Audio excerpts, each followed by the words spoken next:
हरे कृष्णा। अभी मैं सोच रहा था, कई दिन से ये बात बोलना चाह रहा था, फिर आज बोल देते हैं।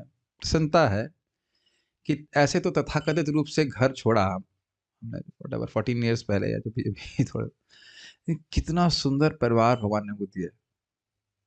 हमको नहीं, मुझको दिया है। अगर छोटी बहनें हैं, चाची ताई है ना, छोटे भाई है, ताऊ जी लोग भी हैं कि नहीं। इनको तो सुनील अग्रवाल को हमारे पार्थ प्रभु ताऊ जी बोलते ही है ताऊ जी है। और सब लोग कृष्ण में अपनी मति को लगाना चाहते हैं। नए नए बच्चे भी जन्म ले रहे हैं वो सारे कृष्ण भावना में भक्ति के द्वारा। कितना सुंदर परिवार है ना सब। और जूम पे भी डिवोटीज इकट्ठे हुए हैं सब लोग, इस प्रकार से सब बड़ा, बहुत बड़ा परिवार है। और कोई मरने वाला नहीं है, सब अमृतत्व को प्राप्त है।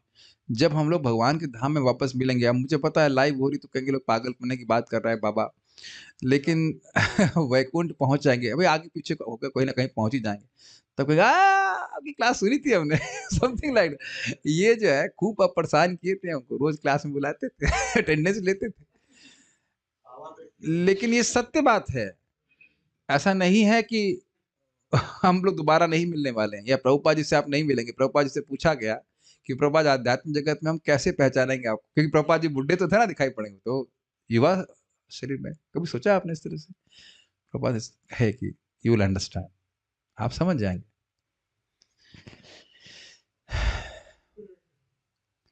We are all progressing towards eternal life. और मैं इसमें बहुत गंभीर रूप से सोच रहा था, और सब भक्तों को इस प्रकार से सोचना चाहिए कि जिन भी भक्तों को हम मतलब सिखा रहे हैं भक्ति, या जो कुछ भी है, हमसे जूनियर है तथाकथित रूप से, जैसे भी हम उनके इनके सेवक हैं। We are helping them to connect to Krishna, come closer to Krishna. Shril Prabhupad ji के अपने लेक्चर में इस बात को बोलते हैं कि एक गुरु को कभी नहीं सोचना चाहिए कि वो गुरु है, बल्कि शिष्य उसके गुरु है, इस प्रकार सोचना चाहिए। वह सेवा कर रहा है भगवान की, उन भक्तों को जो भी उसके मार्गदर्शन में है उसको बहुत भगवान के पास लेके आना। और सबसे अच्छी, बहुत अच्छी बात समझ में आ रही थी कि अपने वाकई अगर हम टीचर हैं और किसी ने हमको वाकई टीचर के रूप में स्वीकार किया है, तो प्रभाव ये होना चाहिए कि उसकी जीवन की प्रायोरिटी, उसकी प्राथमिकताएं परिवर्तित होनी चाहिए। और ये बहुत प्रसन्न, मुझे बहुत हर्ष हो रहा है कि भक्त लोगों की जीवन में प्राथमिकताएं परिवर्तित होते हुए मैं देख रहा हूँ। कैसे वो सुबह उठना चाहते हैं, मंगल आरती जाना चाहते हैं, जप करना चाहते हैं, भागवत के लोग प्राथमिकता देकर सामने बैठे हैं। ये नहीं कि जो समय पूरा बच गया उसमें से कहीं थोड़ा बहुत समय भागवत के लिए दे रहे हैं, नियमित रूप से आप लोग आ रहे हैं। ये this is real preaching actually, जहाँ जीवन में लोग अपना हट से अपनी प्रायोरिटीज, प्राथमिकता चेंज करें और कृष्ण को केंद्र में रखें। प्रसन्नता है, थोड़ा मैं व्यक्त कर रहा था। अब हम लोग अपने 15वें अध्याय को शुरू कर रहे हैं। प्रथम स्कंद का 15वां अध्याय शुरू हो रहा है।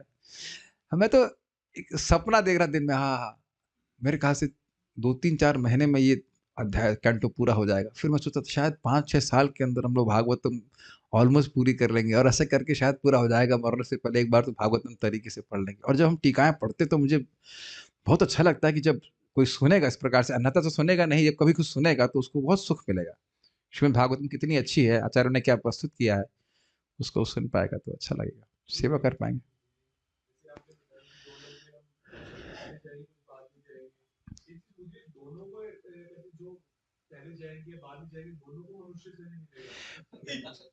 देखिए, इनका प्रश्न है कि गोलोक में कोई व्यक्ति जाएगा, चाहे पहले चाहे बाद में जाए, क्या दोनों को मनुष्य शरीर मिलेगा? देखिए, पहली बात समझिए, मनुष्य शरीर की बात नहीं है। बात यह है कि सेवा की जो भावना है वह आपको प्राप्त होगी, उसके अनुसार आपको स्वरूप प्राप्त होगा।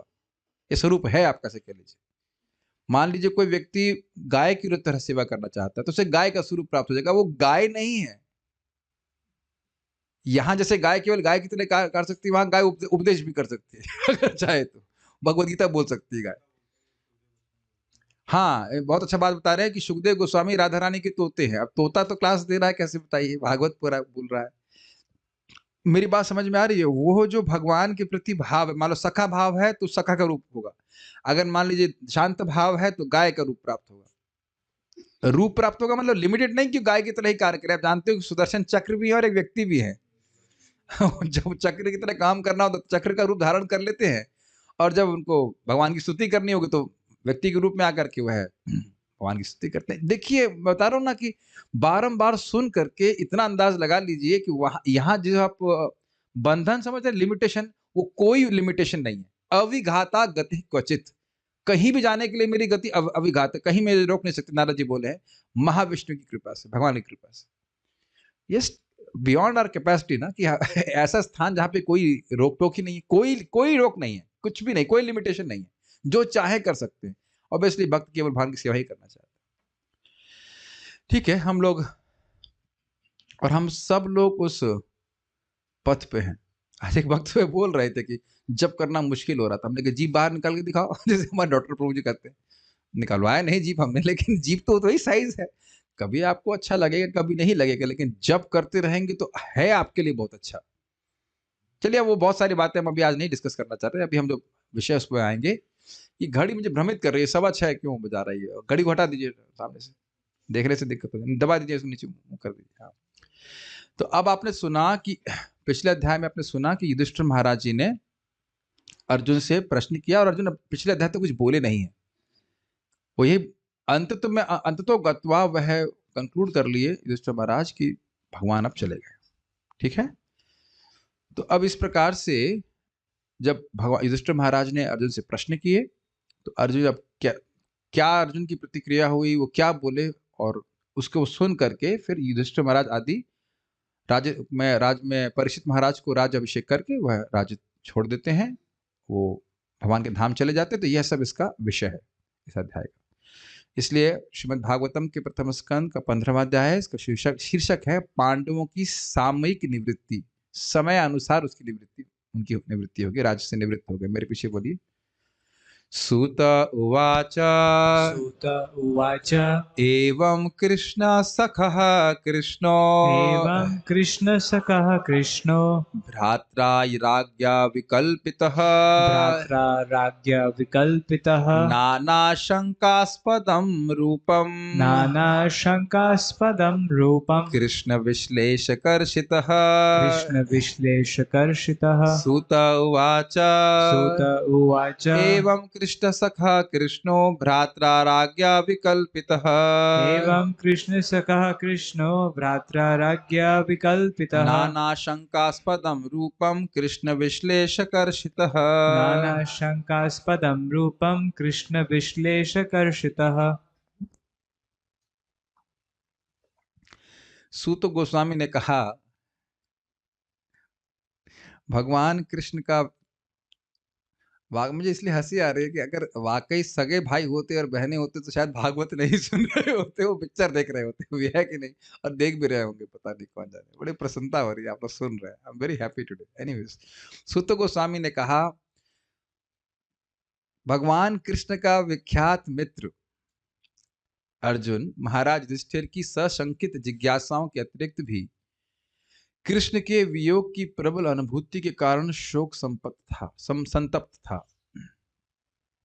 ये पहले अनुवाद समझ लीजिए। जो सब बातें पूछी युधिष्ठिर महाराज ने, वह भी अर्जुन को दुख देने वाली थी। ध्यान दिया आपने? समझ रहे हैं? क्या ऐसा हुआ, क्या वैसा हुआ, इस प्रकार के विकल्प वह प्रस्तुत कर रहे थे।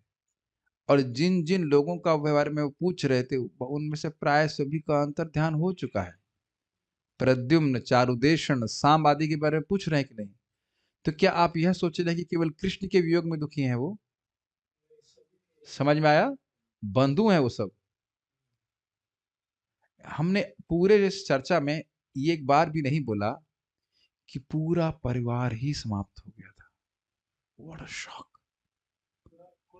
पूरा कुल समाप्त हो गया था।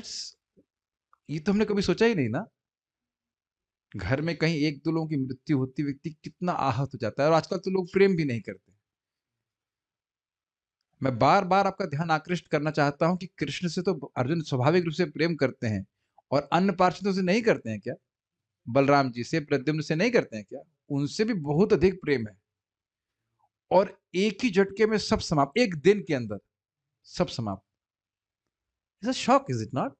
कितना भयानक मतलब आघात लगा होगा हृदय में, इसकी हम कल्पना नहीं कर सकते।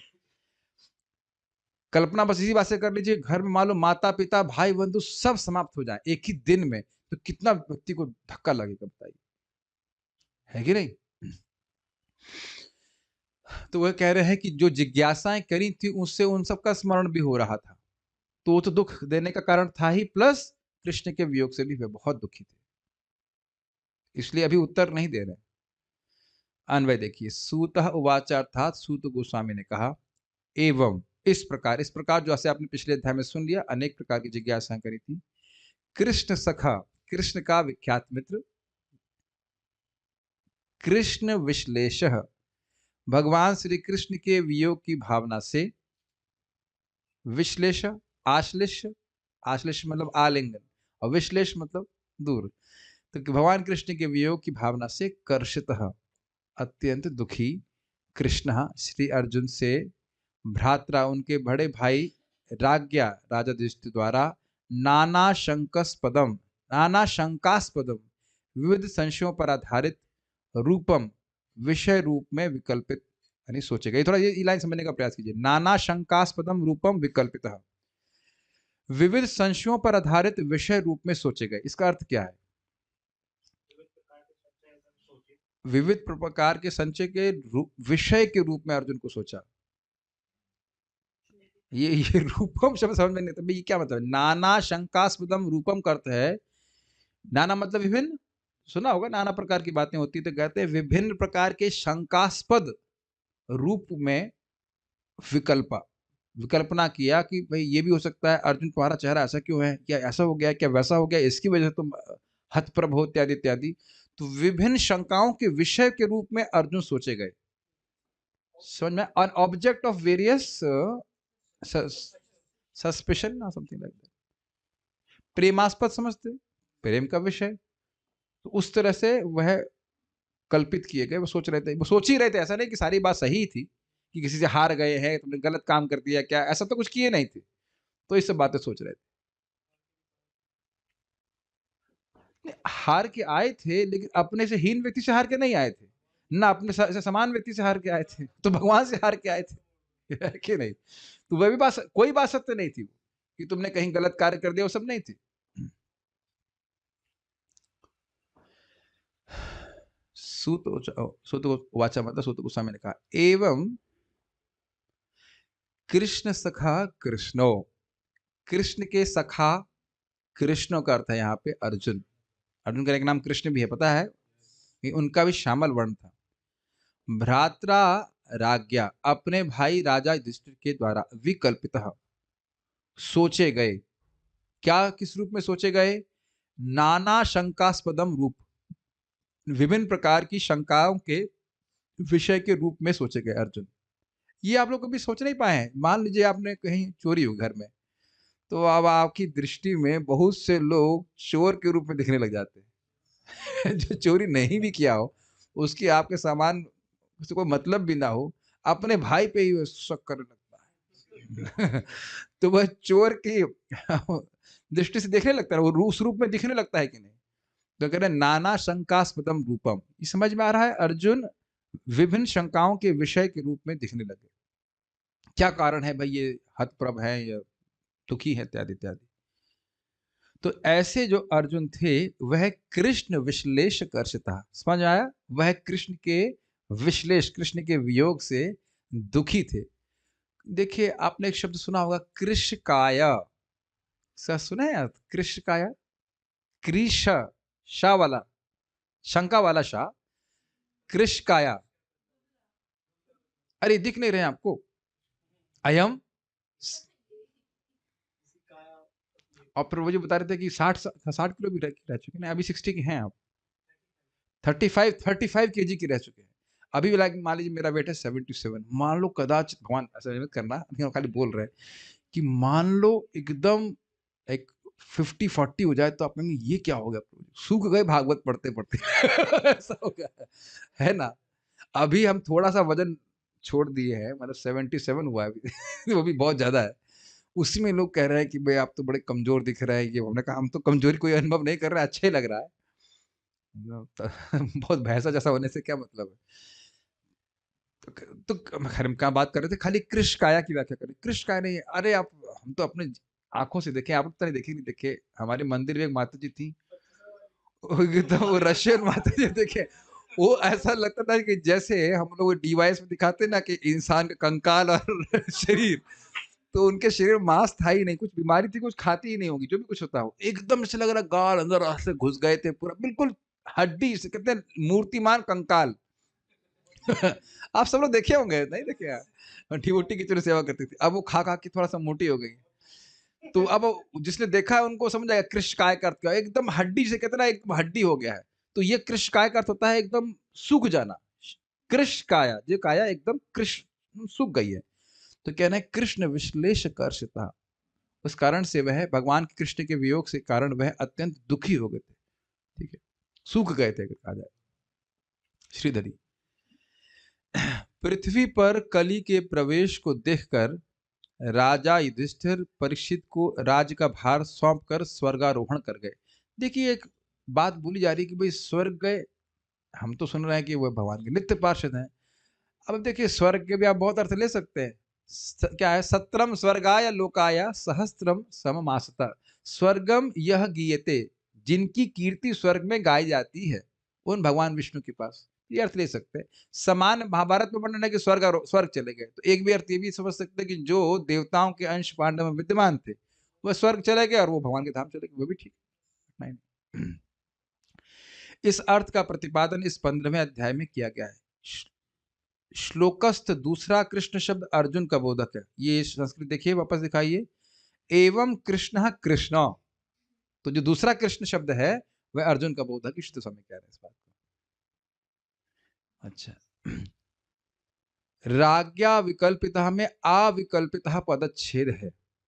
अब एक भक्त को बड़ी दिक्कत हो रही थी, भाई इसको कैसे संधि विच्छेद किया जाए। देखिए राज्ञा विकल्पिता, दोनों को जोड़ देंगे तो राज्ञा विकल्पिता हो जाएगा, और जब बड़ा आ होता है तो उसके हम आप सिखा दे रहे थोड़ा सी संधि, अगर हम कुछ गलती कर रहे हैं तो बता दीजिए। हमारी समझावट तो यही है कि अगर मान लीजिए राज्ञा प्लस आकल्पिता है, दोनों जगह बड़ा लगा हुआ, तो जोड़ देंगे तो एक ही हार आर डंडी रहती है ये ना। स्नेहजा माता जी सुन रही हैं, उनको बड़ी चिंता हो रही थी, प्रभु जी संधि के बारे में बताइए। हमने कभी संस्कृत हम बहुत नहीं जानते, इतने बात जानते हैं संधि की, बहुत पहले हम लोग संस्कृत में संधि पढ़े थे, इतनी बात याद है कि दो जगह डबल डबल आ होता है, वो मिल करके एक ही आ रह जाता है।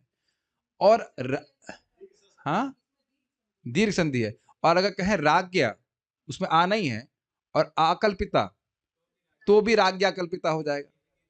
ठीक है, ये सब हिसाब किताब है। तो ये देखने का प्रयास करना चाहिए, तो जैसे आचार्य लोग तोड़ना उसको स्वीकार कर लेना चाहिए। अब समझ में आ गया, ठीक है। राजा युधिष्ठिर ने अनेक प्रकार की शंकाओं के योग्य अर्जुन को देख करके, समझ में आया, अविकल्पिकता का भी अर्थ वही है कि उस रूप में कल्पित कर लिया कि भाई ये शंका के पात्र है, शंका के पात्र के रूप में देखा, अगर समझ पा रहे हैं, शंका के पात्र के रूप में देखा कि क्या कारण है शंका, ऐसे क्यों हो गए, वैसे क्यों हो गए, इस प्रकार से सोच रहे। अर्जुन को देखकर भगवान कृष्ण के विरह की व्यथा से व्याकुल तथा भगवान श्री कृष्ण के मित्र अर्जुन से अनेक प्रकार के प्रश्नों को पूछा, किंतु श्री कृष्ण भगवान के विरह के कारण कमजोर हो गए थे, कर्षितः अर्जुन उसका उत्तर नहीं दे सके। ये अगले श्लोक से ग्रहण करना पड़ेगा, आगे श्लोक में बताया जाएगा। अब इस अध्याय में बहुत चलेगा, इस बात को आगे के अन्वय से पकड़िए, आगे के श्लोक से इसका अन्वय होगा, पीछे से पकड़ना होगा, तो ये हम लोग पारायण करते रहेंगे तो आपके दिमाग में सेट रहेगा। आगे के श्लोकों में आप देखेंगे, पांचवें के बाद कहेंगे, इस पांचवें श्लोक को आपको 13वें श्लोक से अन्वय लेना होगा। अन्वय मतलब वो बात यहाँ से शुरू हो रही है और आगे तक जा रही है, उसको पूरा समेट के ग्रहण करना होगा। ये थोड़ा बुद्धि खोल लीजिए इस संबंध में कि जो आप एक श्लोक देख रहे हो वो इंडिपेंडेंट नहीं है रहता है, तो कहीं भी कहीं वो श्लोक जो है आगे के श्लोक तक उसका विस्तार रहता है। ऐसे अर्जुन को जो ऐसे लग रहे थे, वैसे लग रहे थे, वो गिरे हुए थे, ये करके देखा, तम पादयो निपतितम यथा पूर्वम आतुरम इत्यादि इत्यादि करते करते फिर नेक्स्ट श्लोक में चला जाएगा, विलोक्या। तो इस प्रकार से थोड़ा आपको अभ्यास जागृत करना पड़ेगा कि 4-5 श्लोकों को इकट्ठा करके फिर उनका अन्वय देख लीजिए इस प्रकार से। क्या प्रभु जी इतनी मेहनत करनी पड़ती है, तो भाई कम से कम दिमाग तो लगा रहेगा ना भागवत में, अच्छी है कि नहीं इस बात। मुझे तो बड़ा इंटरेस्टिंग लगता है। एक शब्द पकड़ लीजिए, वो उसका अन्वय अभी आप कल देखना 5वें श्लोक में कहेंगे इस शब्द का अन्वय 13वें श्लोक से देखी जाएगा। तो मैं वहाँ देख रहा था पलट के क्या हो रहा है इसमें। काफ़ी इंटरेस्टिंग लगती है भागवतम इस तरह समझने में। ठीक है, जो भी आप समझ ही रहे होंगे। यहाँ श्लोक में नहीं लिखा गया है कि अर्जुन उत्तर नहीं दे सके। क्या लिखा है? अर्जुन दुखी थे, शोक संतप्त थे। लेकिन यहाँ पे श्रीधर स्वामी टीका में लिख रहे हैं कि अगले श्लोक से देख लीजिएगा कि अर्जुन उत्तर नहीं दे पाए। ऐसी ही घटना आपने अभी कुछ दिन पहले कहाँ सुनी? भागवत में। विदुर जी ने धृतराष्ट्र जी को जंगल भेज दिया था। फिर क्या हुआ था? युधिष्ठिर महाराज उनके घर में गए थे पांव छूने के लिए, सम्मान देने के लिए, और जब उनको नहीं देखा तो किससे पूछा था? संजय से पूछा था। संजय ना उवाचा, संजय नहीं बोल पाए थे, है कि नहीं? क्या स्वामी के चरणों का स्मरण कर रहे थे, है ना? पादानुस्मरण करके था। इसीलिए देखिए यहाँ प्रभु अनुस्मरण करके, हाँ करके था। देखिए यही पारायण का लाभ होता है। वो कुछ लोग शब्द आपको छुपे रहेंगे, मन में छप जाते हैं, हाँ ये बोला था ऐसे करके ऐसे करके। तो वो बात भी वहां हम देख रहे हैं, क्योंकि वह बहुत दुखी हो गए थे अपने स्वामी के आकस्मिक प्रयाण के द्वारा। तो यही उससे कई गुना अधिक कृष्ण के वियोग से अर्जुन दुखी हैं, तो इसलिए कुछ बोल नहीं पाए। सारादर्शनी पंचदश अध्याय में अर्जुन के विलाप को सुनकर तथा कली के प्रवेश को देखकर महाराज युधिष्ठिर अपने पौत्र को सिंहासनारूढ़ करते हैं तथा अपने राज्य का त्याग करके अपने भाइयों भीम आदि सहित मृत्यु के लिए प्रस्थान करते हैं। तो कुछ और बातें भी क्लियर कर रहे हैं। अर्जुन के विलाप को सुनेंगे, बड़ा इंटरेस्टिंग विलाप है, मतलब इंटरेस्टिंग मींस रियली इंटरेस्टिंग। कल से शुरू होगा। और कली के प्रवेश को तो वो देख ही चुके हैं पिछले इसमें। तो कहते हैं अब हम चलते हैं यहाँ से, और इसी की आज्ञा नारद जी ने इनको दी थी, आप जब तक रुकिए जब तक भगवान यहाँ पे भगवान का तिरोभाव नहीं हो जाता। अर्जुन महाराज युधिष्ठिर के लिए विकल्पितः, अब ये कैसे तोड़ रहे हैं? राज्ञा विकल्पितः, ये राज्ञा अविकल्पितः नहीं तोड़ रहे, ये भी ठीक है। राज्ञा विकल्पितः अर्थात संशय के विषय बन गए। विकल्प समझते हैं मल्टीपल चॉइस, समझ में आता है? इसके अलावा आपके पास क्या विकल्प है? सुने हैं तो उसी तरह से विकल्पितः मतलब विभिन्न प्रकार के संशय प्रस्तुत कर रहे थे। ये भी हो सकता है, ये भी सेलेक्ट करिए, बताइए कौन सा ऑप्शन करेक्ट है। तो उस तरह से होगा। क्या यह इस कारण से है जो आपके चेहरे से कांति चली गई, इस कारण से है, अथवा क्या यह उस कारण से है? वैसे अब विनोद के लिए बोलूंगा कि 3 दिन पहले या 3 दिन पहले जब चैतन्य भागवत की कथा बोल रहा था दूसरा दिन, तो मेरे दांत काले काले थे। तो मुझे बाद में भक्त लोग से फीडबैक मिल रहा था कि लोग पूछ रहे थे प्रभु जी के दांत काले क्यों हैं? क्या सुरती खा के आए हैं? क्या पान खा के आए हैं? यह हो सकता है काले अंगूर खाए हैं, ऐसे इत्यादि इत्यादि। ये तानिश प्रभु बोल रहे थे क्या आपने काले अंगूर खाए? क्या खाया आपने? किया था कि नहीं? तो मैं संशय का विषय बन गया कि नहीं, कि क्या बात है कि इस बाबा के दांत काले क्यों हैं? कहीं ये छुप छुप के सुरती तो नहीं खाता है? इधर बैठ के सुरती बोल रहा है, सुरती सार बोल रहा है, और वहां पे सुरती का सार ले रहा हुआ, तो कुछ नहीं है। सही में बताया, मेरे एक मित्र था, उसने जब आया वृंदावन, दांत मेरा साफ नहीं था, उसने ऐसे बोला मेरे से, संशय का मैं विषय बन कहता है क्या आप मसाला खाते हैं? मैंने कहा अरे भाई ऐसे संशय तो मत करो, आश्रम में रह के मसाला खाऊंगा मैं? बताइए। तो मैं खाली उदाहरण दे रहा हूँ कि इस प्रकार के लोग विकल्प प्रस्तुत करते हैं। देख समझ में तो आ नहीं रहा कारण क्या है, तो फिर उस तरह की बातें वो करते हैं। ठीक है, तो मजाक के लिए बोल रहे थे, आप लोग थोड़ा जगे रहे, लेकिन ऐसा होता है। आप लोग देखते हैं कि कुछ हो जाए तो आदमी संशय करता रहता है। ठीक है, इसका कारण अर्जुन की चिंताजनक स्थिति थी, स्पष्ट है। उनका चेहरे से कांति इत्यादि चली गई थी। वह भगवान श्री कृष्ण के वियोग के कारण दुबले हो गए थे। तो देखिए कर्षिता का अर्थ क्या हुआ? सूख गए थे। एक अर्थ क्या था? शोक संतप्त हो गए थे। और ये होता है, देखिए जो व्यक्ति बहुत चिंता करता है उसके शरीर में भी खाना लगता नहीं है। Is it correct? और मैं सुनी हुई बातें बोल देता हूँ, भवती थी सुश्रमा, लेकिन मेरे ख्याल से ऐसा होता है। हाँ, तो ये सोल्यूशन दे रहे हैं कि कोई बहुत मोटा व्यक्ति अगर पतला ना हो रहा तो टेंशन में डाल दी तो वह पतला होना शुरू हो जाएगा। ये तो कह, इसीलिए भक्त लोग थोड़े मोटे हो जाते हैं, ब्रह्मचारी लोग। टेंशन कुछ है नहीं, जब कर लिया, प्रसाद का कुछ हिसाब किताब रखना नहीं कि दाल क्या रेट आ रही है कुछ करके ना। यजमान का आटा, यजमान का घी, साबास साबास बाबा जी, दवाई खाए जाओ, कोई दिक्कत नहीं है। तात्पर्य, अत्यधिक संतप्त होने के कारण अर्जुन का गला रुंध सा गया, अतः वह महाराज युधिष्ठिर की विभिन्न सशंकित जिज्ञासाओं का ठीक से उत्तर नहीं दे पा रहा था। देखिए प्रभुपाद जी भी उसी प्रकार से समझा रहे हैं। अभी ये बात नहीं बोली जा रही कि अर्जुन उत्तर दिए हैं कि नहीं दिए, वो अगले श्लोक से लिए जा रहा है। ठीक है, इजी है। ये देखे होंगे जीवन में आप, बहुत दुखी होता है, कभी अपने से देखा है रियली कि बहुत कोई व्यक्ति दुखी होता है और आप पूछें भी भाई क्या बात है दुख का, तो वो उत्तर नहीं देता है। वो जो बात है उसके मन पे हावी रहती है। ये देखा है आपने कभी? स्पेशली मान लीजिए कोई व्यक्ति एग्जाम की तैयारी किया हो, उसका सिलेक्शन ना हो, बड़ा दुख होता है, बहुत दुख होता है। मतलब ये इल्यूजरी दुख है, ये हमको भी हो चुका है एक बार, लेकिन ऐसा कुछ कोई महत्व नहीं है। लेकिन इस तरह से दुखी होता ही है, या और भी बहुत सारे कारण हो। मैं गलत बोल गया इन द सेंस कि कोई यही नहीं कि यही कारण हो। बहुत से लोग सिलेक्शन नहीं होता तो भी खुश रहते हैं, नहीं हुआ अच्छा पढ़ने नहीं जाएंगे। लेकिन बहुत सारे कारण हो सकते हैं इसके वजह से व्यक्ति दुखी रहता है, और दुखी होने के कारण वह कुछ नहीं बोलता है। तो यहाँ बहुत अत्यंत वियोग के कारण वह बोल ना सके। नेक्स्ट देखिए,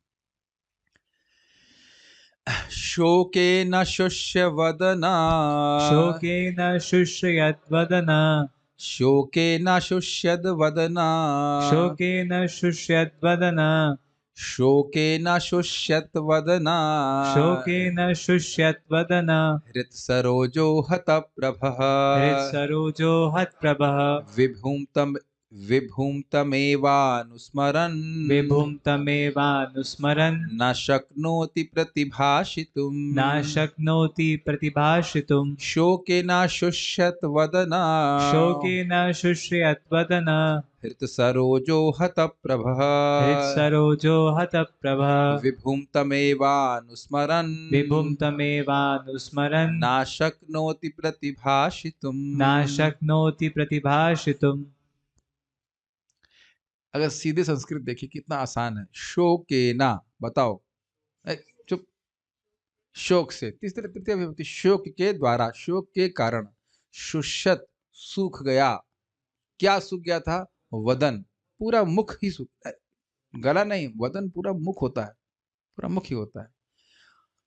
हृत सरोजो, और कमल के समान हृदय, कितना सुंदर शब्द है। वैसे देखिए कमल के समान उनका मुख भी था। अगर बहुत सुंदर व्यक्ति होता तो उसका चेहरे को ऐसे बोलते हैं, भगवान का तो मुख कमल बोलते ही है। अब कमल के समान हृदय, इसको अभी आगे समझाएंगे, पहले अर्थ बोलते हैं। हत प्रभा, प्रभा कांति हीन हो गई, गुड। विभूम, विभूम यहाँ पे भगवान श्री कृष्ण सर्वशक्तिमान है, उनके बारे में बात हो रही। तमेव, उन्हीं को ही, अनुस्मरण, बारंबार स्मरण कर रहे थे, इसलिए ना शक्नोति, समर्थ नहीं हुए, प्रतिभाषितुम, जवाब दे रहे। हो गया ना इजी? आप लोगों को पता नहीं कितनी खुशी हो रही है। हमारी तो आईआईटी में बड़ी अभिलाषा हुआ करती थी कि संस्कृत को सीधे समझ लें, बहुत बहुत टेस्ट हो जाता है। प्रभुपाद जी चाहते भी थे इस बात को, इसीलिए प्रभुपाद जी एक एक शब्द का अर्थ बताए हैं। और आप इस प्रकार का अभ्यास करिए, बहुत सिंपल अभ्यास है। देखिए जिन हमने अध्यायों को पढ़ा लिया है, उन श्लोकों को पहले आप देखिए, और फिर शब्दार्थ को देखिए, फिर देखिए कितना कनेक्ट कर पा रहे हैं। और जहां से मैंने अन्वय करना शुरू किया उसको देख लीजिए एक बार, और फिर श्लोक को देखिए, बहुत रुचिकर लगेगा, बहुत रुचिकर लगेगा। और फिर श्लोक समझ में आ जाएगा सीधे, ये अभ्यास हो जाएगा। ऐसा नहीं कि मैं कोई संस्कृत बहुत जान रहा हूँ, उस शब्दों को देख करके समझ में आने लग जाता है। वही सब तृतीय चौथी चतुर्थी विभक्ति और से बाहर तो कुछ जाना नहीं है। उसी को उसके पहले वाले एक वचन द्विवचन तो बहुत कहीं भी होता है, एक वचन बहुवचन, एक वचन बहुवचन, चलता रहता है, कठिन नहीं है कोई। शोक से अर्जुन का मुंह तथा कमल सदृश हृदय सूख चुके थे, अतएव उसकी शारीरिक कांति चली गई थी। अब भगवान का स्मरण करने पर वह उत्तर में एक शब्द भी न बोल पाया। अन्वय देखिए, शोके ना अर्थात विरह से, किसके विरह से? भगवान कृष्ण के विरह से। शुष्यत वदन हृत सरोजा, जिनका कमल सदृश हृदय और मुख सूख गया था। तो आप समझ सकते हैं, और आपने देखा भी होगा ये, सूखा हुआ कमल देखा है? पता नहीं आप लोगों ने कभी कमल की माला पहनी है कि नहीं, लेकिन कमल की माला जैसे दी जाती है भगवान को अर्पित होती तो फ्रेश होता है। जब तक हमारे पास आते हैं ये धोते हैं वो एकदम सूख जाता है और देखेंगे वो काला भी पड़ जाता है। देखा है आपने? भक्तों ने देखा होगा कि सूखा हुआ कमल मुरझा जाता है और काला पड़ जाता है ना? और जो खिला हुआ कमल है देखिए कितना सुंदर लगता है। ना सिर्फ आप देखिए कि वह खिला हुआ सुंदर लगता है अपितु उसमें एक प्रभा, एक कांति भी होती है। बहुत सुंदर। देखिए आप ही देखिए सूत गोस्वामी जी कितना सटीक उपमा दे रहे हैं। दो बात समझ पा रहे हैं? कमल का, खिले हुए कमल को आप देखें, एक विशेष कांति चमक होती है उसमें।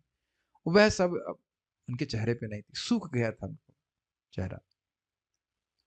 अब अर्जुन कितने सुंदर लगते होंगे इसका आप अंदाजा लगा लीजिए कि उर्वशी उनमें, उर्वशी उनको इंग्लिश में कहते हैं, मतलब प्रपोज है, प्रभावित, पूरा फीलिंग नहीं दे रही है, मतलब मुग्ध हो गई थी। हाँ, मुग्ध हो गई। उर्वशी, उर्वशी किसी इस जगत के पुरुष के प्रति आसक्त तो होने वाली हैं, प्रभावित होने वाली हैं? बताइए। हम लोग तो कल्पना नहीं कर सकते कि उर्वशी हैं कौन। भगवान के दिव्य देह से प्रकट हुई थी। सारी स्वर्ग की अप्सराएं के कुछ भी आगे, उनके आगे कुछ नहीं है। और वह भी अर्जुन से आकर्षित थी, हुई थी। अब सोचिए वो कितने सुंदर लगते होंगे। हम लोग हैंडसम की कोई धारणा नहीं कर सकते वो कितने सुंदर लगते होंगे। और वह व्यक्ति एकदम सूखा हुआ दिख रहा है तो कोई बहुत बड़ा कारण होगा ना। आप किसी व्यक्ति को देखिए जो खूब बढ़िया स्वस्थ है और एकदम से 7 महीने के अंदर एकदम सूखा हुआ दिखेगा तो आप कहेंगे ना क्या हो गया भाई, वो बहुत बड़ी बीमारी तो नहीं हो गई? तो बहुत बड़ी बात थी। तो मतलब इस कहने का अर्थ है कि शोक कोई वो मत सोचिएगा जो हल्का फुल्का शोक होता है, किसी का घर ढह गया या किसी को कुछ कठिनाई हो गई, 2 बच्चे मर गए या तो उसे जो दुख होता है, कुछ भी हम लोग धारणा नहीं कर सकते। आगे और क्लियर होगा 5वें श्लोक ऑनवर्ड्स। बहुत अधिक शोक उनको था। और शोक किस चीज के लिए होता है याद है वो? भूतकाल के का बारंबार सोच रहे हैं। मैं अभी उसको पूरा प्रकट नहीं करना चाहता हूँ। बहुत बात मैं बोल देता हूँ, मेरे से रहा नहीं जा रहा। कैसे कृष्ण उनकी मित्रता करते, कैसे उनका रथ हाँके थे, कैसे कैसे करके उनने उनकी से मैत्री करी थी, शुभ चिंतन किया था, वो सब हम बहुत स्लो स्लो पढ़ेंगे। कैसे एक एक पग पे कृष्ण ने अर्जुन की रक्षा करी थी, कैसे अर्जुन भूल सकते हैं? जैसे कि गोपियां भी कहती है ना, मधुरया गिरा वल्गुवाक्यया बुधमानो गया पुष्करे क्षणा। ऐसे कर रहे थे ना कुछ। आपकी मधुर वाणी को आप कैसे भूल सकते हो? और यही चीज हम लोग उधर सुन चुके हैं। जब भगवान कृष्ण हस्तिनापुर से निकल रहे हैं तो कह रहे हैं कि जो जिन कृष्ण की कथा को जो व्यक्ति असत्संग त्याग चुका है वो कृष्ण कथा नहीं त्याग सकता है। तो जो उनका दर्शन किए हैं, उनसे बातचीत की, उनके संग शयनासन भोजन है, खाए पिए हैं, वह उनका विरह कैसे सहन कर सकते हैं?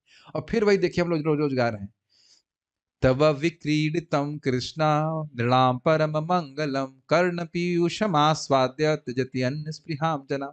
क्या श्लोक का अर्थ है?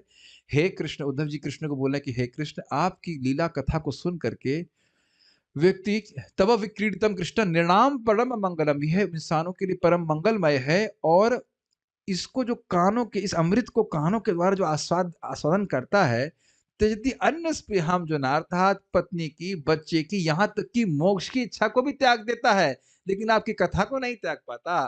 तो आप बताइए मैं आपको कैसे त्याग सकता हूँ? जब भगवान कृष्ण जाने वाले थे तब उद्धव जी को बोले थे तो उद्धव जी इस प्रकार से बोलते हैं कि what an intense devotees they are, है कि नहीं? मैं खाली बोलना चाह रहा हूँ कि इस प्रकार का शोक अर्जुन को हो रहा था। इस कारण से हतप्रभा, अतएव कांति विहीन हो गए थे। उनका मुख सूख गया था, कांति विहीन हो गए थे और बारंबार क्या कर रहे थे?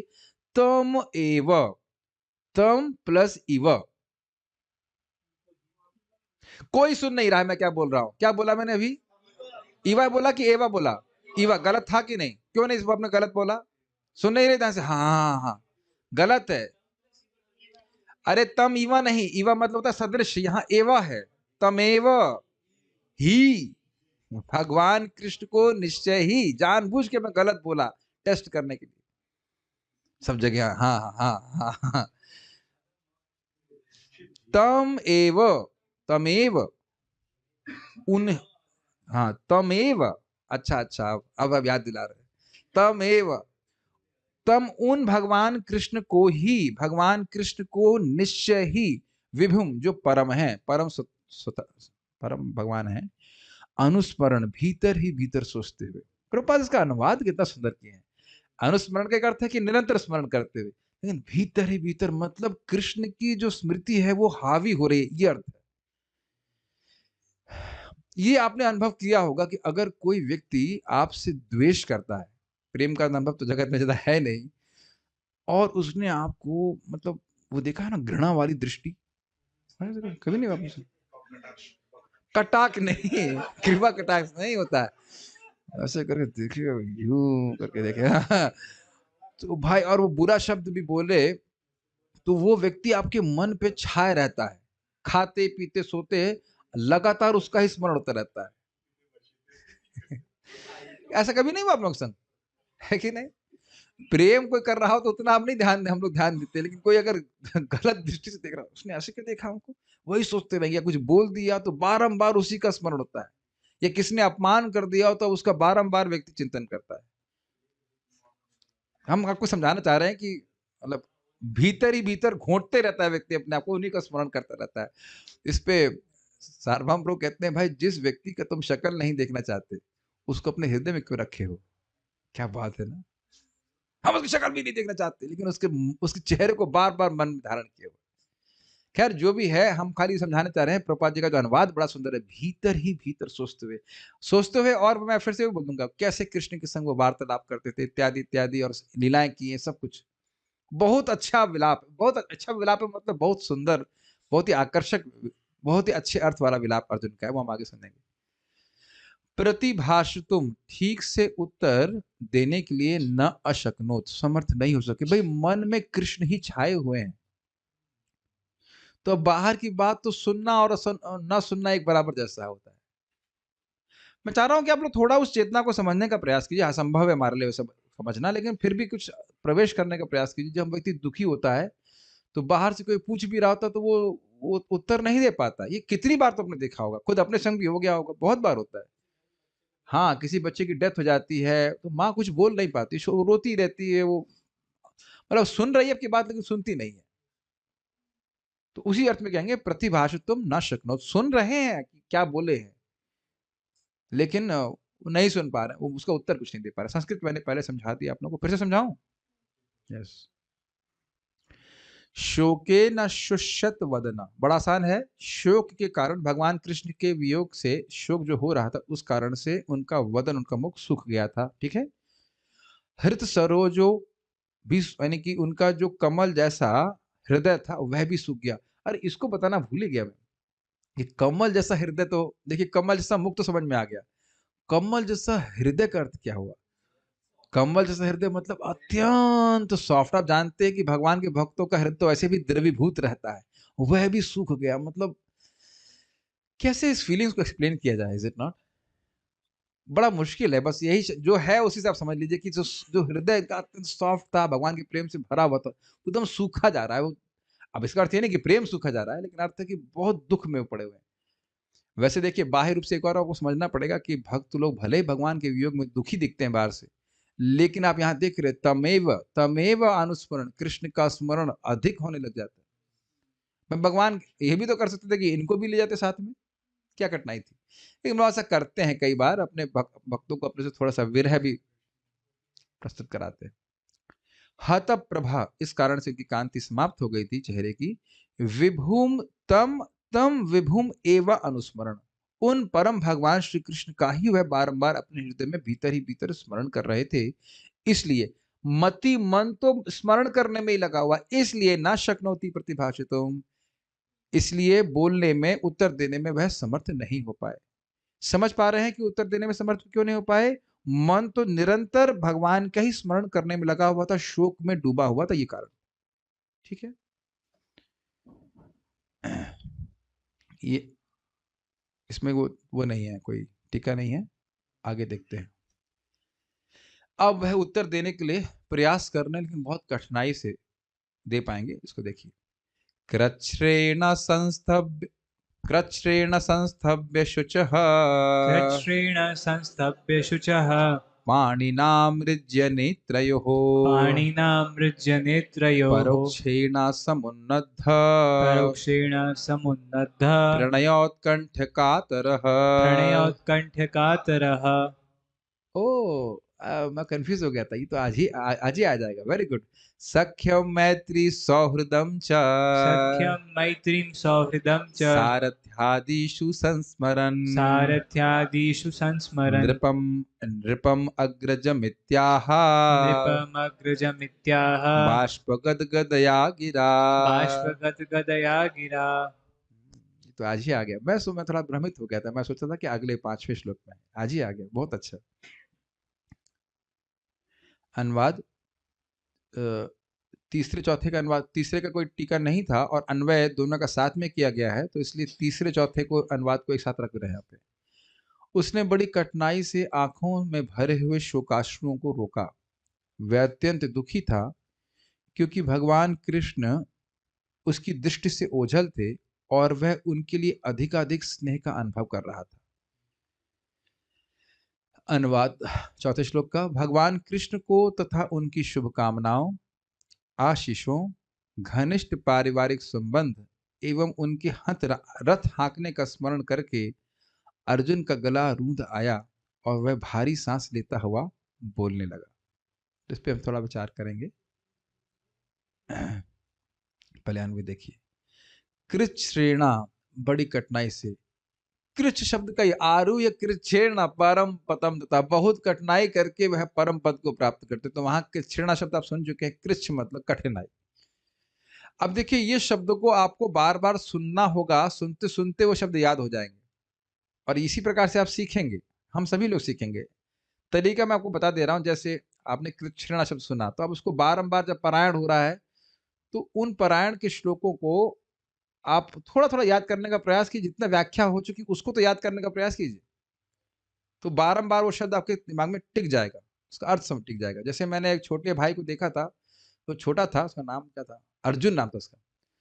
तो जब उसे कुछ नया शब्द सुनाई पड़ता तो उसको बारंबार बोलता वो। मतलब एंडेवर शब्द में एंडेवर एंडेवर एंडेवर तो 5-10 बार बोलेगा और इस प्रकार से सीखता। काफी बाद में अच्छा, मतलब बुद्धिमान बच्चा था। तो अब मैं खाली बोल रहा हूँ, ये तरीका होता है भाषा सीखने का।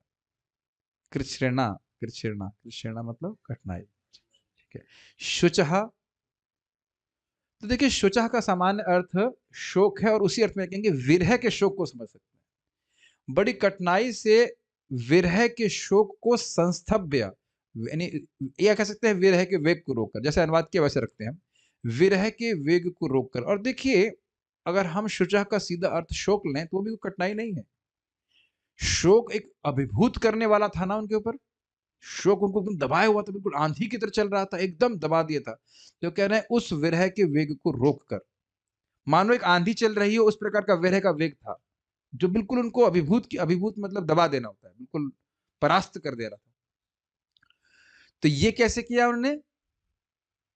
जैसे कि आप अगर स्मरण करें, संजय भी इसी प्रकार से बहुत अभिभूत थे, तो अपनी बुद्धि को द्वारा अपने मन को स्थिर किए। जैसे एक छोटा सा एग्जाम्पल पहले सोचिए, घर में मान लो किसी की मृत्यु हो जाती है, तो मन तो दुखी हो जाता है कि नहीं, हमारी मम्मी मर गई या हमारे पिताजी मर गए। लेकिन बुद्धि के द्वारा आप थोड़ा उसको स्थिर करते हैं कि नहीं, भाई कोई नहीं मरा है, आत्मा का कोई मृत्यु होती नहीं, इत्यादि इत्यादि। तो आप समझ पा रहे हैं इस प्रोसेस को, संस्थभ्य नहीं। जैसे जरासंध जब हार गया, नहीं जरासंध तो हारा ही था। शिशुपाल जब भगवान रुक्मिणी को लेके चले गए थे, तो शिशुपाल बहुत दुखी हुआ था। तो जरासंध उसको बुलाया, अरे तुम क्यों दुखी होते हो? अरे इस कृष्ण ने मुझे 16 बार हराया, लेकिन देखो हम फिर भी प्रयास करते रहे, 17वीं बार इसको हरा दिया है। क्या दुखी होना, ये सब तो चलता रहता है। लाओ भाई इनके लिए थोड़ा चाय वाय लेके आओ। चाय ला। कहने का आशय ये है कि समझाने का प्रति प्रयास करता है। तो मन दुखी होता है, मन में कोई रेशनैलिटी नहीं होती, स्मरण करना चाहिए। रेशनैलिटी, सार का विवेक मन में नहीं होता है, लेकिन बुद्धि के द्वारा उसको स्थिर किया जाता है। तो वह अब थोड़ा स्थिर कर रहे थे। तो ये मन के द्वारा क्या। फिर पाणिना नेत्रयोः, पाणी मतलब हाथ होता है, पाणिना मतलब तृतीय विभक्ति, पाणिना अपने हाथों के द्वारा, अपने हाथों के द्वारा नेत्रयोः अर्थात दोनों आंखों को, एक ही आंख से आंसू नहीं आ रहा था। नेत्रयोः शब्द यहाँ पे द्विवचन में है, दोनों आंखों को आमृज्य, ये तो आप समझ गए होंगे शब्द, पोंछते हुए, परोक्षेणा, भगवान कृष्ण के दृष्टि से दूर होने के कारण, ये भी देखिए तृतीय विभक्ति है, परोक्षेणा, समझ रहे हैं, परोक्ष होने, परोक्ष के कारण। अब इसको जरा थोड़ा समझने का प्रयास कीजिए। अक्ष मतलब आंखें, और परोक्ष मतलब आंख के दूर। तो अब कृष्ण उनकी आंखों के दूर चले गए थे।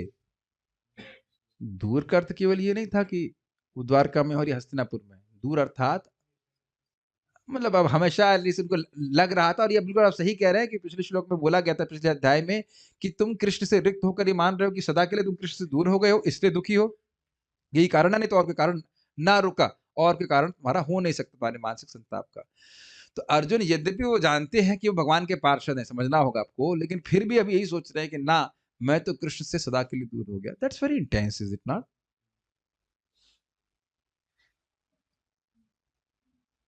हम लोग जैसे यहाँ पे अज्ञान में सोचते हैं कि हमारे पिता से हमेशा के लिए दूर हो गए, ये तो अज्ञान के कारण है, लेकिन अर्जुन बस अपने शोक से अभिभूत होकर सोच रहे हैं, अन्यथा भगवान के भक्त के लिए भगवान का संपर्क हमेशा विद्यमान रहता है।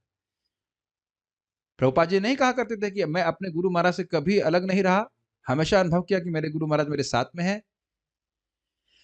तो भगवान के भक्त, आगे आप तात्पर्य में पढ़ेंगे कि भगवान के भक्त तो भगवान का संपर्क अनुभव करते ही, श्रवण कीर्तन के द्वारा करते हैं, लेकिन इस समय शोक से अभिभूत हो रहे हैं, तो कह रहे हैं कृष्ण को देख नहीं पा रहे। परोक्षण कर समझ में आ गया, कृष्ण उनकी दृष्टि से ओझल हो गए। समुन्नद्ध, सम उन्नद्ध, सम मतलब सम्यक, और उन्नद्ध मतलब अधिक पढ़ रहा है, तो इसलिए कह रहे हैं अति अधिक। अर्थ समझ रहे हैं इसका? प्रणय औत्कंठ्या, प्रणय मतलब प्रेम, और औत्कंठ्य शब्द कहां से आया? उत्कंठा से। प्रणय औत्कंठ्य, स्नेह का उत्सुकता पूर्वक स्मरण करते हुए। किसके स्नेह का? प्रणय औत्कंठ्य का मतलब है स्नेह का उत्सुक, मतलब कृष्ण से जो उनका विशेष प्रेम था उसका स्मरण करते हुए। कातरः सन, सन शब्द यहाँ पर दिया गया, सप्लाई किया गया, व्याकुल होते हुए। ये किसका वर्णन हो रहा है? अर्जुन का वर्णन हो रहा है। किन चीजों का स्मरण कर रहे हैं? सारथ्यादिषु, अर्जुन भगवान श्री कृष्ण के सारथी आदि कर्मों। सारथी आदि का मतलब हो गया कि केवल सारथी नहीं है, अब उसमें बहुत सारी बातें आपको जोड़ लेनी होंगी। युद्ध हुआ, वह सारथी बने, कर्ण ने जब नागास्त्र मारा था, तो किस प्रकार भगवान कृष्ण घोड़ों पे थाप मार दिए थे जोर से, रथ के ऊपर क्षमा कीजिएगा, और वो घोड़े दब गए थे।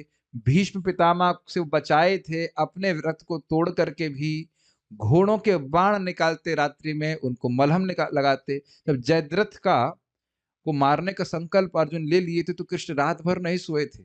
अर्जुन बड़े शांति से सो रहे थे, तो अर्जुन को पूछे तुम चिंता नहीं, कहते आप हैं। तो सारथ्यादिशु का अर्थ आपको समझ लेना होगा कि आदि में वो सारी बातें हैं, वही बात घूम रही थी, बाहर की बात नहीं रजिस्टर कर रहे थे। हाँ, अंत में भगवान कहते हैं आप पहले उतरिए, हम उतरेंगे बाद में, जबकि रोज पहले अर्जुन उतरते थे। तो एक एक एक शब्द पकड़ लीजिए, सारथ्यादिशु, उसमें कितनी बातें छुपी हुई हैं, है कि नहीं?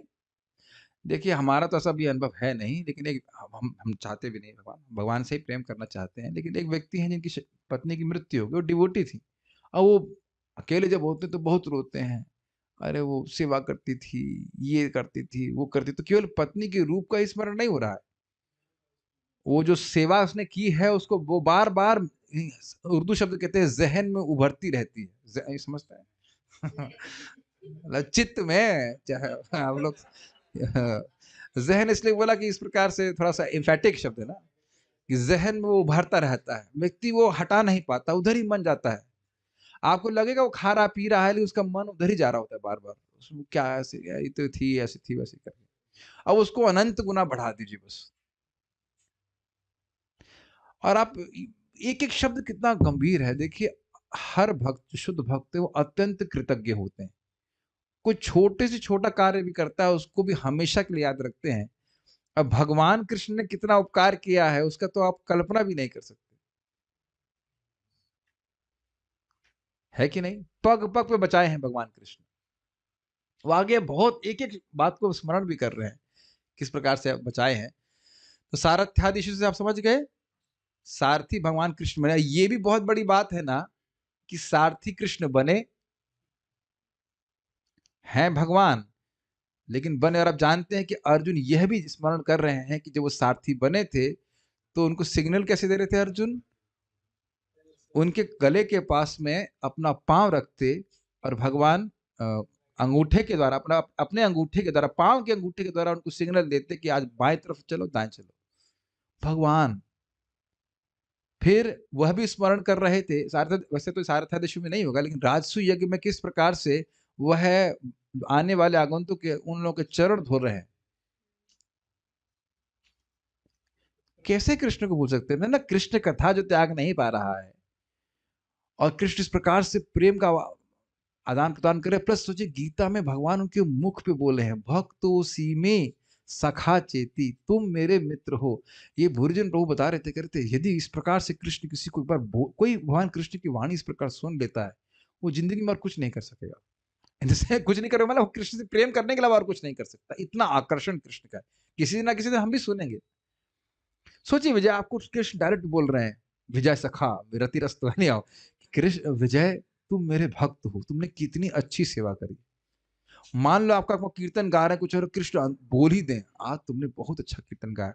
अरे भाई वो एक अलग ही कैनॉट इमेजिन कृष्ण की वाणी का जो आकर्षण है, वाणी का, रूप का, सब कुछ। मैं इस पे और कुछ कहना चाहता हूँ। घटना आप जानते हैं कि युद्ध के पहले दोनों दुर्योधन और अर्जुन गए थे भगवान से सहायता प्राप्त करने के लिए, और दुर्योधन कहाँ खड़े हुए थे? भगवान के सिर के पास में। अर्जुन भगवान के चरणों के पास में खड़े थे। तो आप जानते हैं भगवान की आंख खुली तो कहे अर्जुन आप यहाँ पे आए हैं।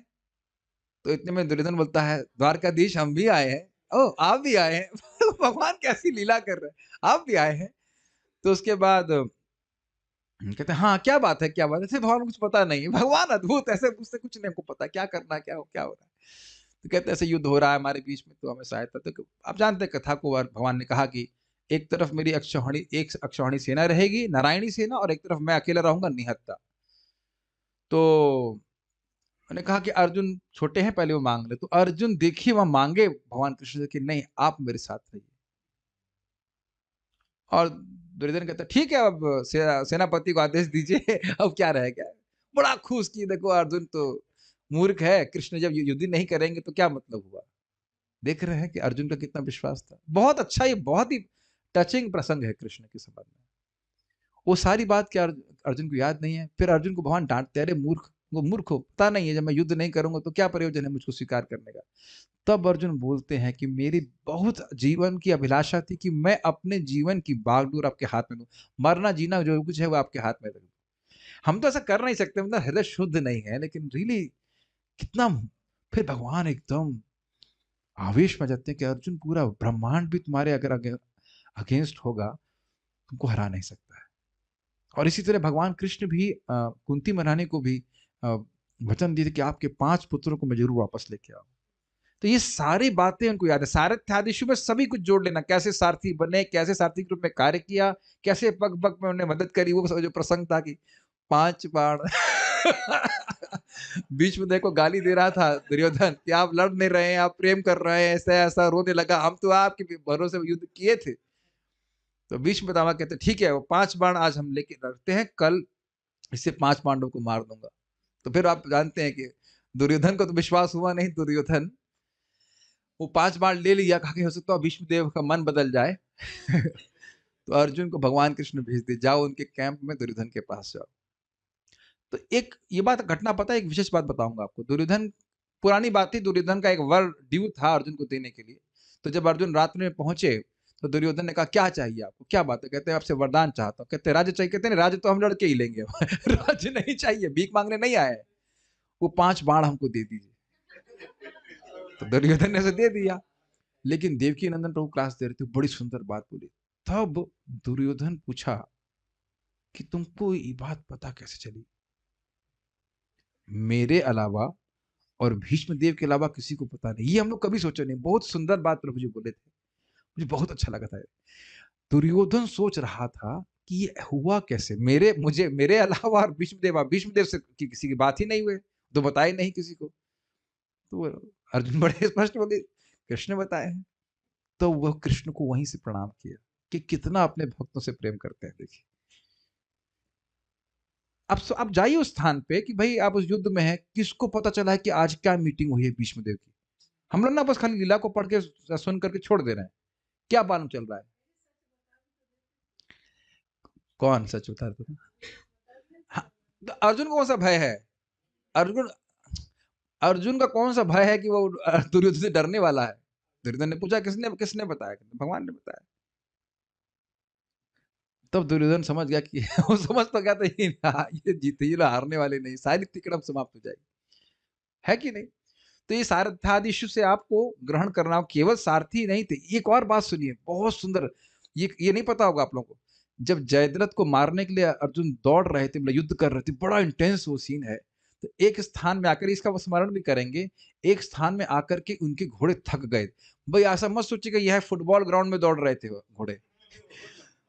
मैंने सुना है कि कुरुक्षेत्र से लेकर चंडीगढ़ तक वो युद्ध क्षेत्र था। That's amazing, is it not? अब समझ में आ रहा है?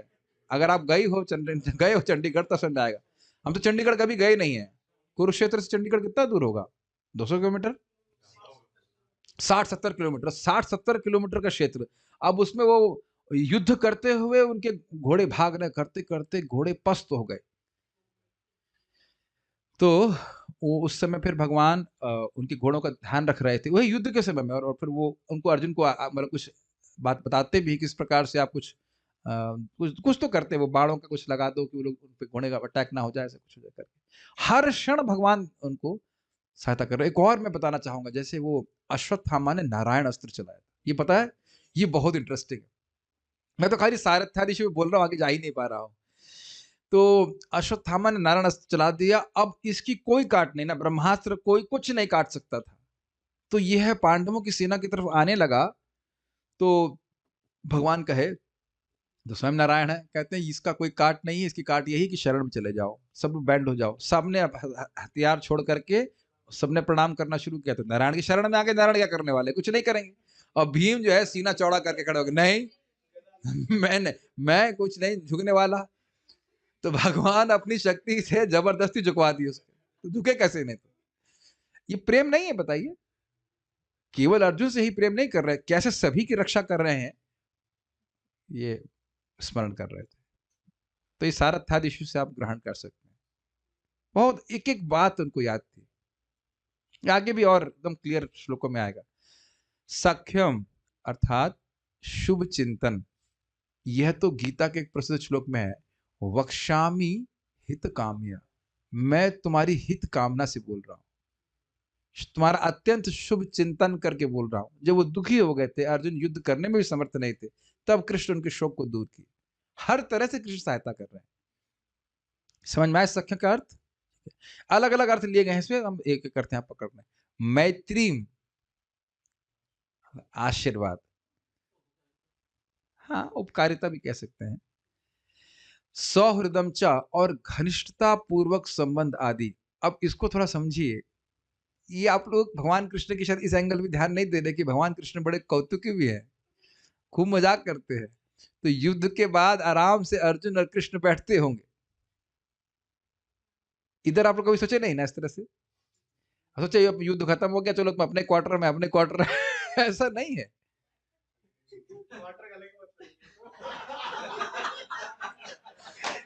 क्वार्टर नहीं समझते आप लोग? अपने कैंप में चले गए तो हम अपने कैंप चले, ऐसा नहीं है। ठीक है? सौहृदम का मतलब घनिष्ठता पूर्वक संबंध। अच्छा, एक बात और होगी कि केवल आप महाभारत के युद्ध में ही अपनी लिमिटेशन मत रखिए।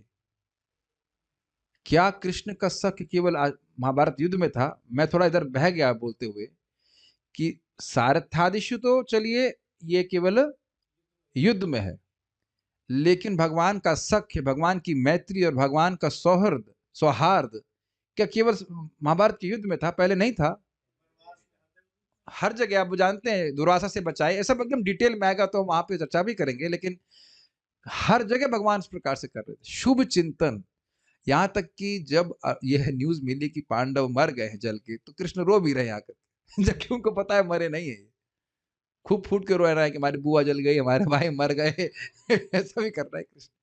और यहाँ तक कि आप सुन भी लीजिए इस बात को, बहुत अच्छी बात महाराज बोल रहे थे कि भगवान, तो हम पहले भी बोले हैं इसको, कि द्वारका की रानियां कोसती रहती थी, सोचती थी कि काश अर्जुन स्त्री होते तो बहुत अच्छा होता।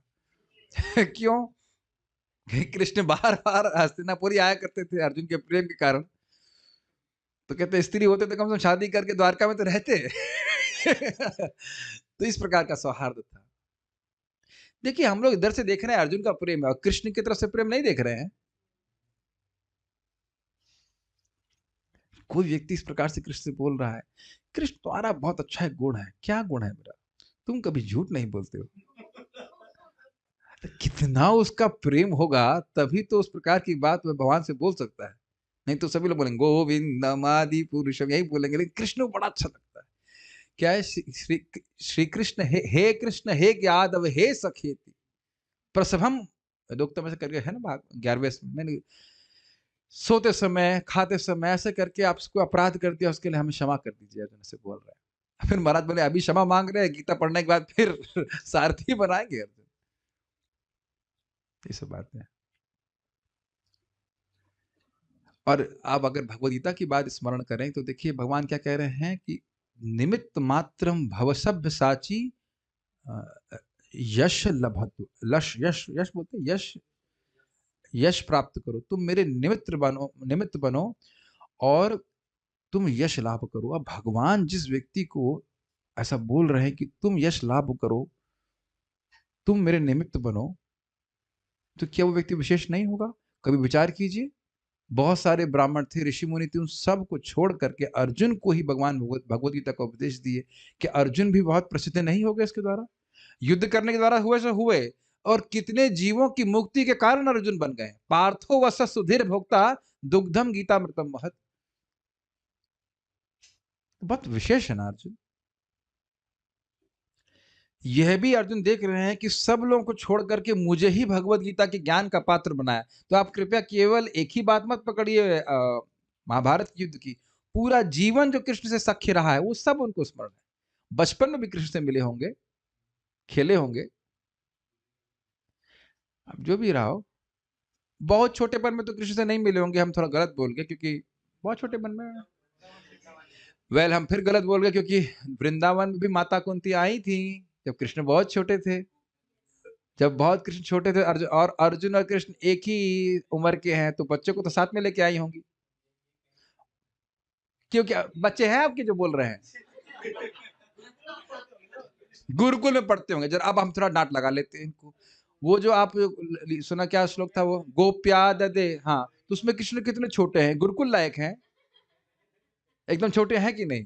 तो अर्जुन बड़े कैसे हो गए जरा बता दीजिए। और भीम और युधिष्ठिर तो बस एक एक साल और बड़े थे। हम भी इंजीनियरिंग किए हैं, हम भी इंजीनियरिंग किए हैं, और वहां कोई पढ़ाई कृष्ण कर नहीं रहे थे। नहीं, सब बकवास है। अर्जुन बहुत छोटे थे, तो स्वाभाविक सी बात है कि वो एकदम गोद में थे कृष्ण, तो अर्जुन भी गोद में ही होंगे। ये बिल्कुल मानी जा सकती है बात कि वो लेके आई होंगी युधिष्ठिर। ये देखिए सब ये लोग नित्य पार्षद हैं। उद्धव जी बचपन से ही कृष्ण के प्रेमी हैं, पैदा होते ही। तो ये सब प्रेम उनका बचपन से चल रहा है, ठीक है। हम तो यही मान के चल रहे हैं, बाकी आप रिसर्च करते रहिए।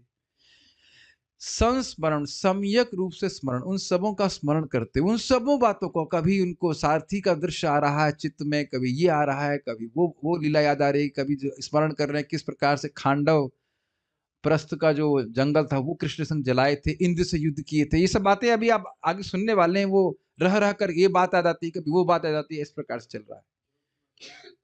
यस, द्रौपदी, हाँ, ये कौन भूल सकता है, द्रौपदी के ऊपर इतनी बड़ी विपदा आई तो किस प्रकार से भगवान ने बचाया, और अभूतपूर्व रूप से बचाया, जिसकी कल्पना, जरा विचार कीजिए, पांडव भी कल्पना नहीं कर सकते थे कि द्रौपदी की रक्षा आज होगी भी। कैसे होगी छोड़ दीजिए, रक्षा होगी भी यह वे नहीं सोच रहे थे। एकदम हम हिम्मत हार गए, कोई सामर्थ्य नहीं था, और फिर भगवान रक्षा कर ली। अभूतपूर्व, समझ ना, अयथा पूर्वम, अभूतपूर्व रूप से कृष्ण रक्षा किए हैं, तो कैसे भूल जाएंगे बताइए। बहुत अद्भुत बात है, ठीक है। ऐसा स्मरण करते हुए वाष्प, गहरी सांसें भरते हुए, ये आपने अनुभव किया होगा जब व्यक्ति इसमें एक आप देखेंगे कि सांस में मॉइस्चर का कंटेंट बढ़ जाता है इस तरह से। भारी सांस समझते हैं, वो सूखी सांस नहीं चलती, उसमें मतलब आंसुओं का समावेश कह लीजिए, कुछ भी है, वो बड़ी गहरी गहरी सांस चलती है ना, सिसकता रहता है व्यक्ति। गद गदया, ये तो समझते हैं, गद गद मतलब रुंधे हुए गले से युक्त, गिरा वाणी से, अग्रजम अर्थात अपने बड़े भाई नृपम राजा युधिष्ठिर से इत्याहा इस प्रकार कहे।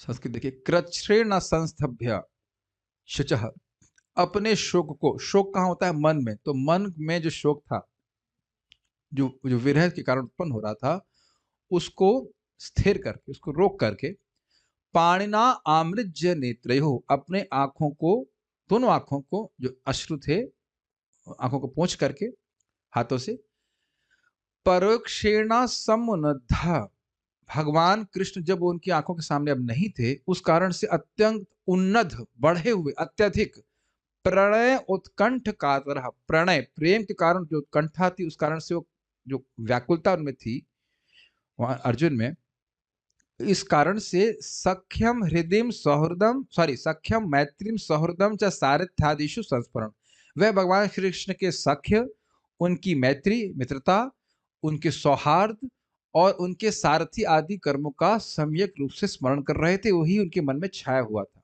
ऐसे अर्जुन नृपम अग्रजम इत्याह, अपने राजा और अपने बड़े भाई युधिष्ठिर महाराज के सामने, अग्रज मतलब होता है जो पहले पैदा हुए, तो इस प्रकार कहे, किस प्रकार कहे, कैसे कहे, तो कह रहे हैं वाष्प गदगदया गिरा, गहरी सांसें भरते हुए और रुंधे हुए गले से ऐसी वाणी जो थी उस प्रकार से, उससे वह बोले। बहुत अच्छी, मतलब बहुत सम्यक रूप से नहीं बोल पा रहे हैं, वो प्रयास कर रहे हैं अपने शोक को रोकते हुए, और आप देखेंगे जब वो बोलेंगे तब कृष्ण का स्मरण ही करेंगे। यद्यपि वह कृष्ण का स्मरण कर रहे हैं तो शोक से अभिभूत हो ही रहे हैं, और जब बोलेंगे तो कृष्ण के ही बारे में बोलेंगे, जो वो सोच रहे हैं वही मुख से बाहर आएगा। Doesn't make sense? अभी आप आगे के श्लोकों का पढ़ के आ सकते हैं, अगले साल तक हो जाएगा, पढ़ के आएंगे। अब आ रहे हैं लोग पढ़ के, मुझे पता चल रहा है, एटलीस्ट व्यूज दिख रहे हैं, पढ़ रहे हैं कि नहीं पढ़ रहे हैं, पढ़ भी रहे होंगे। जो उनके मन में भी चल रहा है वो छोड़ करके नहीं बोल रहे हैं, वही बात उनके मुख से भी बाहर निकलेगी।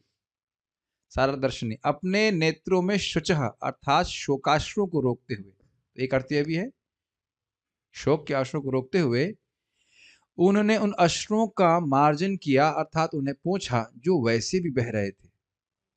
इसको थोड़ा समझने का प्रयास कीजिए। देखिए भाई, एक होता है कोई जबरदस्ती रो रहा होता है, और एक व्यक्ति इतना दुखी होता है कि उसकी आंखों आंसू रुक नहीं रहे होते हैं। मतलब मैं ड्रामा नहीं कर सकता, मतलब रो रहा है व्यक्ति और वो पोंछ रहा है और फिर भी वो बहते जा रहे हैं, ये अर्थ है। फिर वो पोंछ रहा है, फिर पोंछ रहा है और बहते जा रहे हैं, इस प्रकार से स्थिति थी। कभी कभी होता है कि आंसू पोंछ दिए फिर नहीं निकलते, लेकिन बहते जा रहे हैं, बहते जा रहे हैं, ये अनुभव हुआ है भक्तों को। कभी देखिए कोई बहुत महान भक्त कीर्तन गा रहे होते हैं, ये हो जाता है कभी कभी, और एकदम से आंसू आपके हृदय से आने, मतलब वो कोई दुख के आंसू नहीं होते हैं, लेकिन जो you can't explain that feelings, एकदम भगवान के प्रति भाव आने लगता है और आपके आंसू रुकते ही नहीं है। ऐसा हो जाता है कभी कभी। महाराज जी बता रहे थे ना कि भक्ति में रोना भी बड़ा अच्छा है, लेकिन इसलिए कह रहे हैं वो आंसू अपने आप ही बह रहे थे, उनको पोंछने का प्रयास कर रहे हैं अपने हाथों से। परोक्षेण अर्थात भगवान कृष्ण के उपस्थित न होने कारण वह दुख में थे, ये अर्थ है। समझ में आ गया? उनकी आंखों से वह ओझल थे। सख्यम अर्थात प्रेम के कारण परस्पर प्राणत्व, बहुत अच्छे शब्द अर्थ दिया गया, अर्थात आपसी स्नेह। यह आपसी स्नेह कहा गया है अर्थ, लेकिन परस्पर प्राणत्व और समझ रहे हैं कि तुम मेरे प्राण और मैं आपका प्राण, ये अर्थ होता है। फिर से समझने का प्रयास कीजिए, ये शब्द किसका अर्थ हो रहा है? सख्यम, सख्यम की बात कर रहे हैं। दोनों एक दूसरे के मित्र हैं कि नहीं, अर्जुन और भगवान श्री कृष्ण। तो अर्जुन के प्राण है कृष्ण और कृष्ण के प्राण है अर्जुन। आप जान रहे हैं ना कि वही फिर घटना स्मरण कीजिए जो भीष्मदेव स्मरण कर रहे हैं, कि अपने मित्र को बचाने के लिए और मेरा व्रत को बचाने के लिए भगवान स्वयं छाती पर बाण सह करके उनसे युद्ध में आगे प्रस्तुत हो रहे हैं विष्णुदेव के। विष्णुदेव बाण मार रहे हैं, उनका जो उत्तरी है वो नीचे गिर गया है और उनका कवच है वो टूट गया है, लेकिन जैसे कोई व्यक्ति अपने प्राण बचाने के लिए उत्सुक होता है, ऐसे अर्जुन को बचाने के लिए भगवान इस प्रकार से कर रहे हैं। और अर्जुन अर्जुन को अपने प्राणों की चिंता नहीं है, वह भगवान कृष्ण के चरण को पकड़ रहे हैं कि मैं मर जाऊं कोई बात नहीं, लेकिन भगवान का व्रत नहीं टूटना चाहिए, भगवान की बदनामी नहीं होनी चाहिए। तो दोनों की एक तरफ से एक दूसरे के प्राण हुए कि नहीं। तो सख्य अर्थात परस्पर प्राणत्व, ये अर्थ समझ आए, बहुत अच्छा अर्थ लिया गया। देखिए कितना विस्तार है भागवत। दूसरा इसका अर्थ है परस्पर हितैषित्व, अर्थात आपस में एक दूसरे की सहायता करना। यह है, इसका अनुवाद इस तरह से किया गया, लेकिन हितैषित्व मतलब समझ रहे हैं हित आचरण करना। अभी यही लीला हम बता रहे हैं, कृष्ण अर्जुन का हित करना चाहते हैं, अर्जुन भी कृष्ण का ही हित करना चाहते हैं। ये भक्तों की भावना ही होती है, हमेशा वह कृष्ण का हित करना चाहेंगे। तो भगवान का हित कैसे हो सकता है? भगवान का यश गा करके, भगवान की सेवा करके, इत्यादि इत्यादि। ये सख्य का अर्थ ही होता है, हित समझते हैं, हित करना। तो कह रहे परस्पर हितैषित्व, कि अर्जुन कह रहे थे मैं भी भगवान का हित करना चाह रहा था, सेवा करना चाह रहा था, और कृष्ण भी इस प्रकार से करना चाह रहे थे। तो यह उनका सख्य था।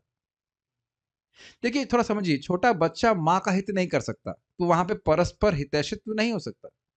कर सकता है क्या? माँ हित कर सकती है, छोटा बच्चा नहीं कर सकता है। लेकिन यह सख्य में ऐसा होता है कि नहीं? कुछ कठिनाई? ये शब्द मुझे बड़े अच्छे लगे। मैत्रीम दास से मिश्रित सख्य है। इससे पहले क्या है? परस्पर, बराबर लेवल पे। तो देखिए आप जानते हैं कि शांत रस में ममता नहीं होती, दास रस में ममता होती है, सख्य में दास और असख्य दोनों होता है। समझ रहे हैं बात? तो सख्य में तो बर्ताव कर रहे हैं, और दास भावना से मित्र से भी उनकी मैत्री भगवान कृष्ण से है। सौहृदम वात्सल्य से मिश्रित सख्य है। कितना सुंदर है। सख्य की ही इन्होंने अलग अलग तरह से अर्थ बताया। सख्य क्यों पकड़ा? अर्जुन भगवान कृष्ण से सखा संबंध में है, तो सख्य एक लेवल पे हो गया। परस्पर हितैषिता, परस्पर प्राणत्वता, प्राणत्व। अब मैत्री करते हैं मतलब दास की भावना। दास की भावना आप जानते हैं, अद्वैताचार्य जी भले बड़े हैं महाप्रभु से, लेकिन दास भावना है। और आप सब जानते हैं, खूब पढ़ा जा चुका, स्पेशली अद्वैताचार्य जी की महिमा में, कि सभी पार्षदों की, सभी भगवान के भक्तों की भावना क्या रहती है? कि हम कृष्ण के दास हैं, चाहे वो नंद महाराज हो, चाहे कुछ भी हो। तो यहाँ मैत्री आप देखेंगे कि सख्य और मैत्री आप एक ही अर्थ में ले लेंगे, लेकिन यहाँ थोड़ा सा भाव का अंतर है। वही भी अर्जुन है, लेकिन मैत्री मतलब कि मैं कृष्ण का सेवक हूं, दास हूं, ये भावना भी उनके मन में है। और सौहार्द, सौहार्द मतलब वात्सल्य से मिश्रित सख्य। This is very sweet, is it not? Krishna का, अच्छा ये देखें तो ये तो दोनों तरफ से है। कृष्ण भी अपने भक्तों के वत्सल तो है ही, भक्तों को प्रेम करते हैं, और अर्जुन भी प्रेम कर रहे हैं कृष्ण से। क्या आपने ऐसा फील किया है कभी? वत्सलता, यहां तक कि कोई जूनियर डिवोटी भी सीनियर भक्तों के प्रति वात्सल्य से युक्त हो सकते हैं।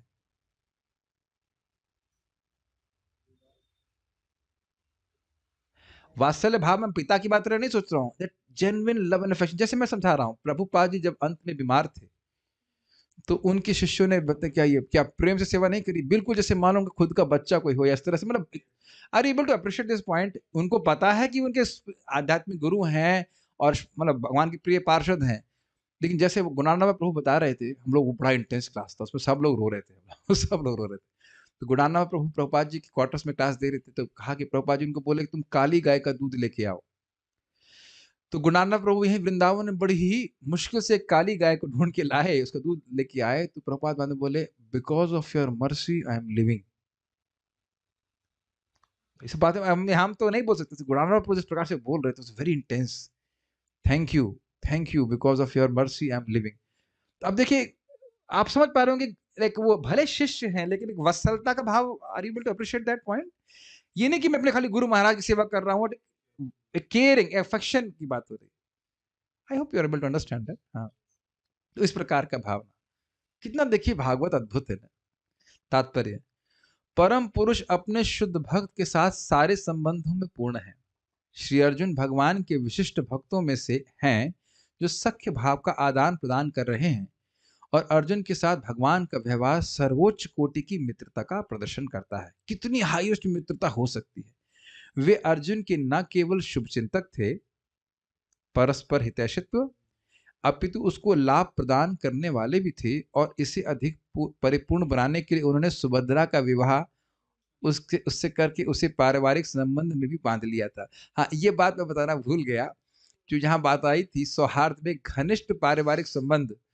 तो अर्जुन जब शादी करना चाहते थे सुभद्रा से, तो बलराम जी को ओवर रूल करके और यहाँ तक कि सन्यासी बना करके लड़की भगवा दिए। सारे आइडिया कृष्ण के थे, जो धर्म की संस्थापना करके आते।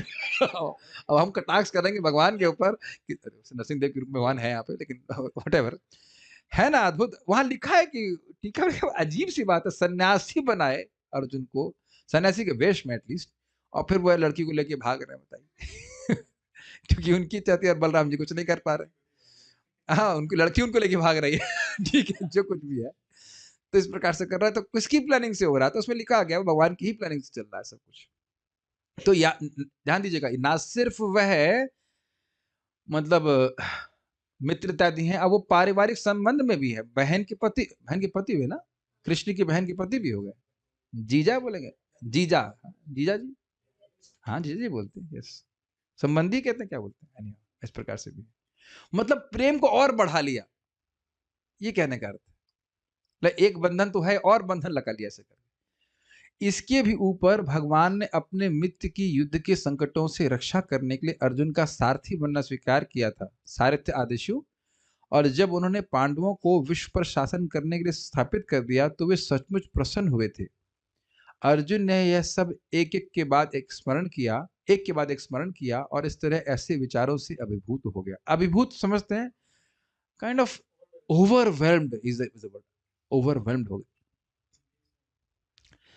तो हम अर्जुन के वक्तव्यों को कल भगवान ने चाहा तो सुनेंगे, बहुत अच्छे लोग हैं। कुछ कहना चाहते हैं?